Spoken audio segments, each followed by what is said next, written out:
I grew up with my dad and the various people that he had in his life, and that was really unstable and inconsistent and not constant.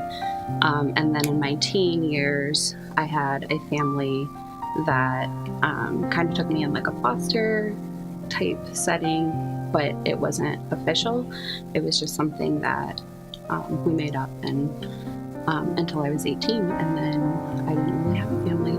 I used to for sure think about my mom a lot and wonder like what she looked like, or where I got my crazy hair that I had no idea how to style, or any of the things. There's just this big hole that I didn't know how to fill.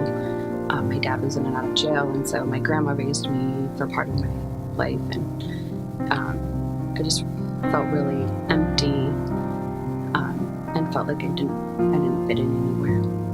I would do everything I could. I would stand up and pray, and sit down and pray, and kneel and pray, and lay on my face and pray, and do anything that I heard other people say that they did to hear from God. And I just could never hear from him, and it just felt like this cloud that was over me. And when I prayed, it literally felt like he couldn't hear me. And then it really took one person sitting with me until I had breakthrough. And when that happened, I came to know the God who lives inside of me, and how to access him, and everything at that point changed, because I could hear him and I could feel him, and he's given me all of these senses to be able to experience him, and I don't feel alone anymore, and I know how to go into his presence, and I know how to hear what he's saying to me. The revelation came for me in the basement where I felt stuck doing the laundry.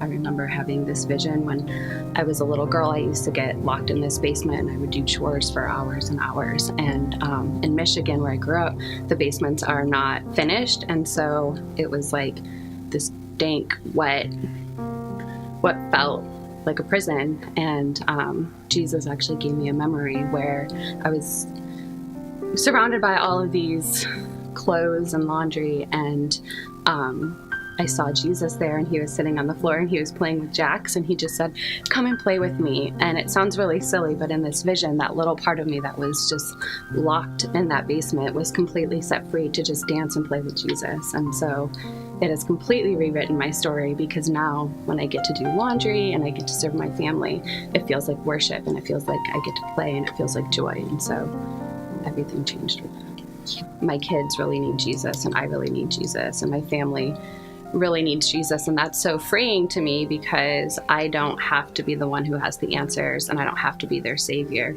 And part of that is even dying to myself, because it feels really good to give good advice, and it feels really good to be the one that leads them to their own freedom. But if the best I can do is hold them up as capable and lead them to the Lord, that's what they're really needing. I totally look at my family now, and I know that the Lord has a plan for them and a purpose for their life. And it's really fun now as a mom to begin to see the people in my family as individuals, and see their personality coming to life, and knowing what their destiny is, and that the Lord has given me everything that I need to feel passionate about who they're supposed to be, so that I can lead them with his help into that place. My name is Jaime, and this is my one story.